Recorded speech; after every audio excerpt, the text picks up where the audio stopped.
Hello everybody, today we have an interview with one of the best surgeon all over the world. Every time we will discuss one of the common surgical problems. Today we will discuss management of liver injury.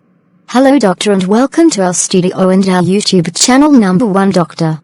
Hello. Thanks for you and all your channel subscribers. A 40-year male patient presented to emergency with blunt trauma abdomen. He is suspected to have sustained liver injury. How will you manage?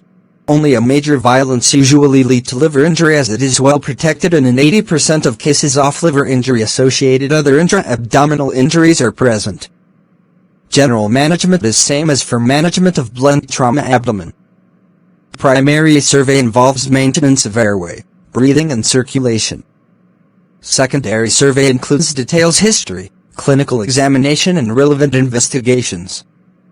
Definitive management depends on the type of liver injury and presence of other associated injuries. Doctor, what are the grades of liver injury? Grade 1, hematoma, subcapsular, non-expanding hematoma less than 10% surface area. Laceration, capsular tear, non-bleeding less than 1 cm of parenchymal depth. Grade 2, hematoma, subcapsular, non-expanding hematoma, 10 to 50% surface area. Laceration, capsular tear, active bleeding, 1 to 3 cm parenchymal depth. Grade 3, hematoma, subcapsular hematoma greater than 50% surface area or expanding, ruptured hematoma with active bleeding. Laceration, parenchymal laceration greater than 3 cm depth. Grade 4, hematoma, ruptured intraparenchymal hematoma with active bleeding. Laceration, parenchymal disruption involving 25 to 50% of hepatic lobe. Grade 5, hematoma or laceration, parenchymal disruption involving greater than 50% of hepatic lobes. Injuries of major hepatic veins or juxtahepatic vena cava. Grade 6, vascular injury, hepatic avulsion. Doctor, how will you diagnose liver injury? Severe crushing injury in the right lower chest with fracture ribs or to the right upper quadrant of abdomen may be associated with liver injury. Penetrating or missile injury in the right upper quadrant. Symptoms and signs are similar to splenic injury except that the pain and rigidity will be in the right upper quadrant of abdomen. Investigations for diagnosis of liver trauma, baseline hemogram, diagnostic peritoneal lavage, positive in patients with intraperitoneal hemorrhage. Ultrasonography of abdomen, diagnostic in majority of patients. CT scan of abdomen may accurately diagnose the grades of injury. Doctor, what are the indications of conservative treatment of hepatic injuries? In majority of hepatic injuries, bleeding stops spontaneously. Majority, about 80% of hepatic injuries are now treated by non-operative means. Patient hemodynamically stable on admission. Achievement of hemodynamic stability with a modest volume of intravenous fluid. Neurologically stable patient. Not requiring excessive blood transfusion for hepatic injury. No other injury which requires laparotomy.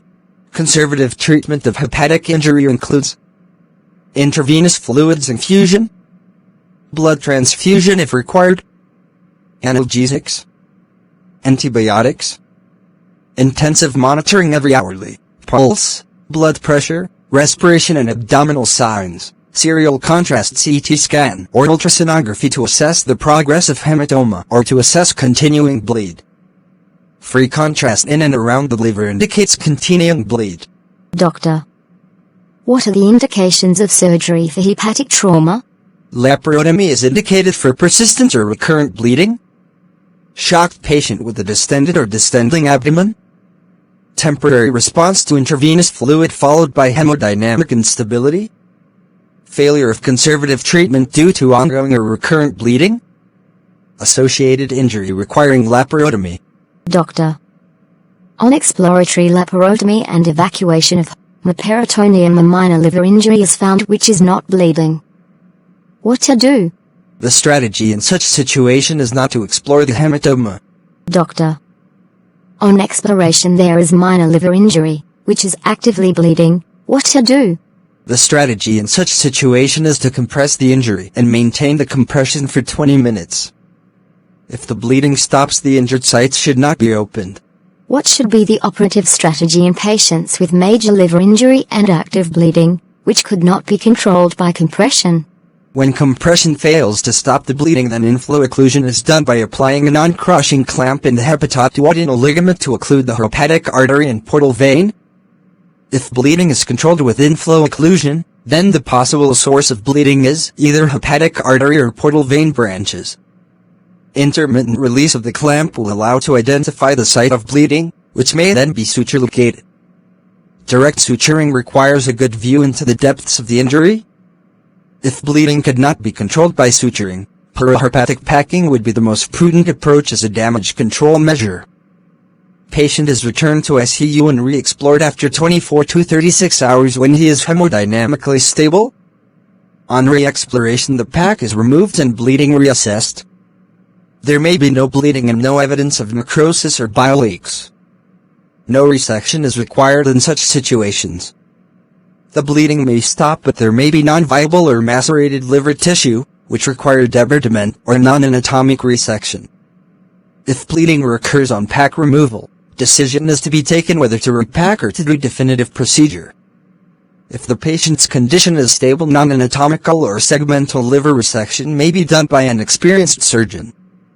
If bleeding is not controlled by inflow occlusion, then the likely source of bleeding is either hepatic vein or intrahepatic inferior vena cava injury.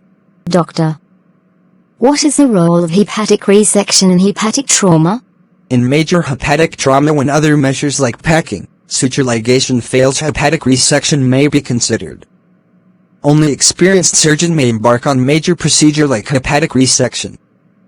Non-anatomic resection removes the injured portion of the liver that is peripheral to the injured site, and the bleeding from the raw surface is controlled with suturing, or local hemostatic agents like argon beam laser, Surgicel or fibrin glue. Anatomic resection.